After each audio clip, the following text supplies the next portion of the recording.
কোন পথে এগোচ্ছে রাজ্য রাজনীতি বিশ্লেষণ করলেন বিশিষ্ট রাজনৈতিক বিশ্লেষক অর্কপ্রভ সরকার। সামনে 24-এর লোকসভা ভোট। এদিকে একে একে ইডির অভিযানে উঠে এসেছে নানান তথ্য, রেশন দুর্নীতি সহ নিয়োগ দুর্নীতি। সন্দেশখালীতে সাম্প্রতিককালে ঘটে যাওয়া শেখ শাহজাহান আজও পলাতক। এই বিষয়ে হদিশ মেলেনি, 11 দিন অতিক্রান্ত হয়েছে। এদিকে একে একে খ্যাতনামা তৃণমূল নেতা মন্ত্রীদের নাম যোগ হচ্ছে নিয়োগ এবং রেশন দুর্নীতিতে।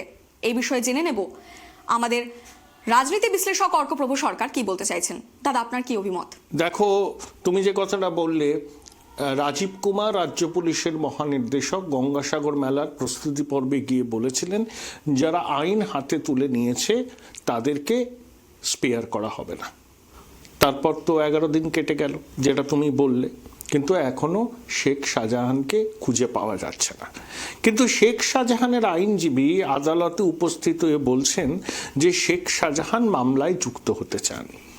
আচ্ছা, আইনজীবী যখন আদালতে সওয়াল করছেন তখন নিশ্চয়ই ওকালতনামাতে স্বাক্ষর করিয়ে এনেছেন তার মক্কেলের, তাহলে আইনজীবী নিশ্চয়ই জানেন তার মক্কেল কোথায় আছে, কিন্তু রাজ্য পুলিশ জানে না।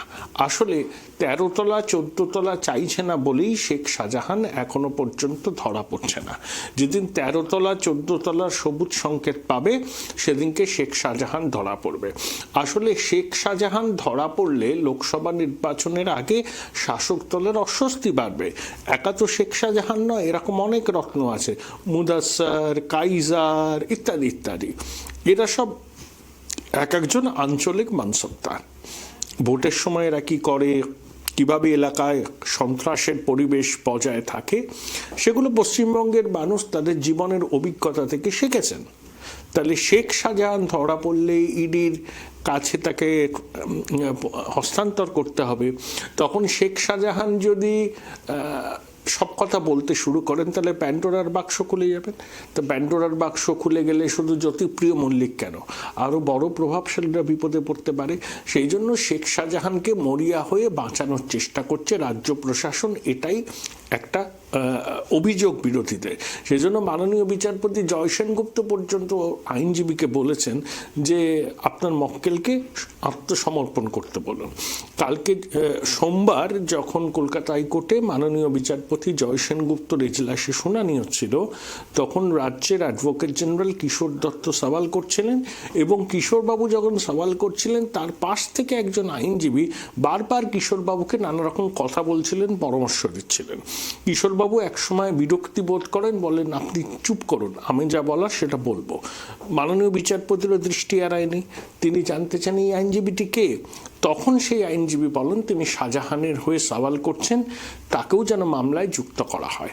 তাহলে তখন বিচারপতি বলেন আপনার মক্কেলকে আত্মসমর্পণ করতে বলুন। পুরো বিষয়টা একটা অলিত কুনাট্য, এবং এর প্রভাব তো মানুষ তো সব বুঝছে, মানুষ তো আর ঘাসে মুখ দিয়ে চলে না। এরকম দুষ্কৃতীদের ক্ষেত্রে রাজ্য সরকারের এই নমনীয় মনোভাবের পিছনে কারণটা কি, সেটা মানুষ তাদের নিজের অভিজ্ঞতা থেকে বুঝছে। তাই ফল ভালো ফল খারাপ এই মুহূর্তে তো বলা সম্ভব নয়, কিন্তু এইটুকু বলতে পারি যে শাসক দলের অবস্থান ভাবমূর্তি নিয়ে বিভিন্ন মহলে প্রশ্ন উঠছে।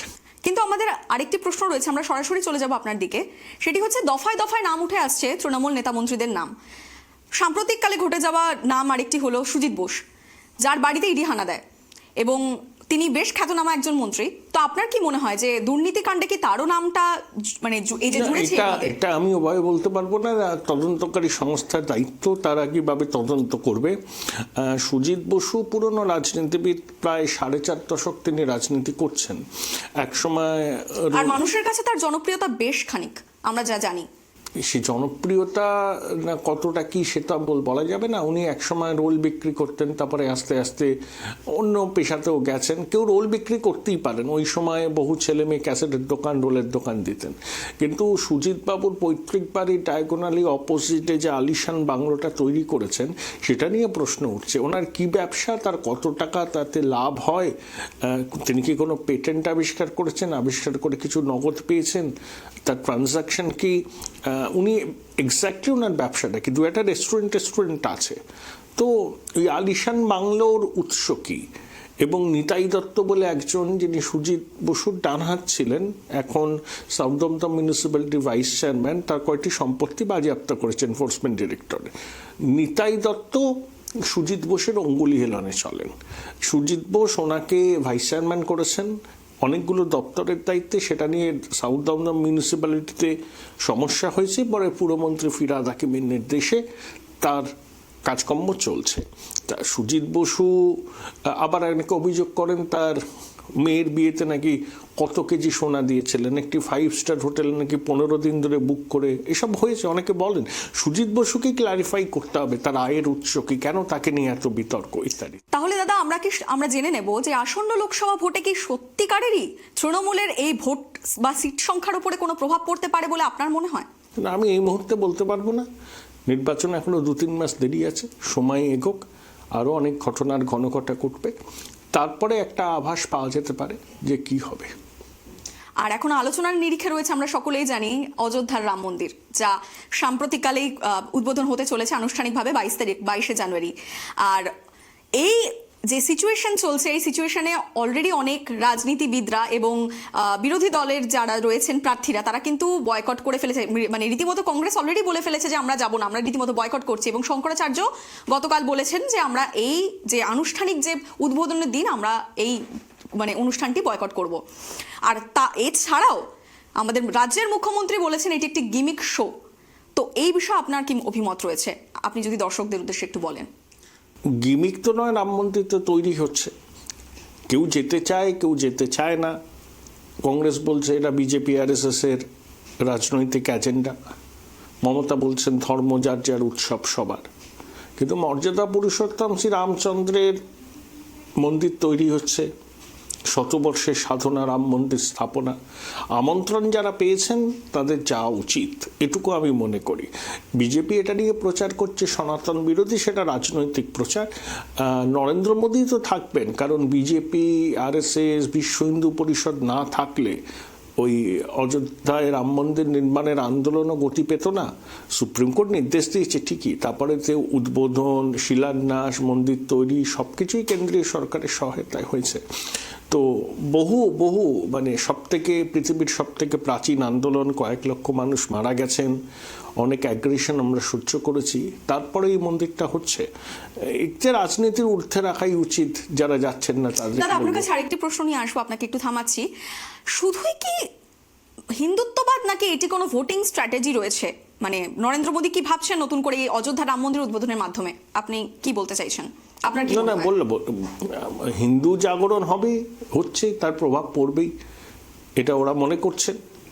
সবাই জানে যে অযোধ্যার রাম মন্দির দীর্ঘদিনের একটা আন্দোলনের ফল, এবং সেটাকে লোকসভা নির্বাচনের আগে উদ্বোধন করার যে উদ্যোগ, তার মধ্যে অবশ্যই হিন্দু ভোটকে সংগত করার একটা উদ্যোগ আছে।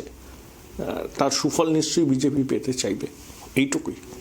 আচ্ছা, আরেকটি আমাদের শেষ প্রশ্ন রয়েছে দর্শকদের উদ্দেশ্যে, সেটি হচ্ছে যে রাহুল গান্ধী গতকাল 66 দিনের ভারত জোড়ো আন্দোলনে মণিপুরের উদ্দেশ্যে উনি রওনা হয়ে গেছেন, এবং আমাদের যারা ভোটদাতাদের উদ্দেশ্যে তিনি এটি বলেন যে আপকে মন কি বাত হাম শুনেঙ্গে। এটির মাধ্যমে তিনি কি আমাদের হিন্দুত্ব বা আমাদের যে মাইনরিটিস রয়েছে তাদেরকে কি জোড়ার চেষ্টা করছেন, নাকি নিছকই কোনো একটি আবার স্ট্র্যাটেজি বা ভোটিং স্ট্র্যাটেজি আবার বলতে পারবো না। রাহুল গান্ধী করছেন ভারত ন্যায় যাত্রা, করুন। মানুষ কিভাবে তার এই যাত্রাকে গ্রহণ করেন সেটার উপরই সবকিছু নির্ভর করছে। এক্সারসাইজটা ভালো, রাহুল গান্ধী ভারতবর্ষকে চিনবেন। ভোটের কি ফলাফল হবে সেটা পরের কথা, তবে কংগ্রেসের জন্য খুব দুর্ভোগ অপেক্ষা করে আছে সামনের লোকসভা নির্বাচনে, এই ভবিষ্যৎবাণীটুকু আমি করতে পারি। আপনারা শুনে নিলেন আমাদের রাজনৈতিক বিশ্লেষক অর্ক সরকারের কি অভিমত রয়েছে রাজ্য রাজনীতি এবং পশ্চিমবঙ্গের রাজনীতি সম্পর্কে।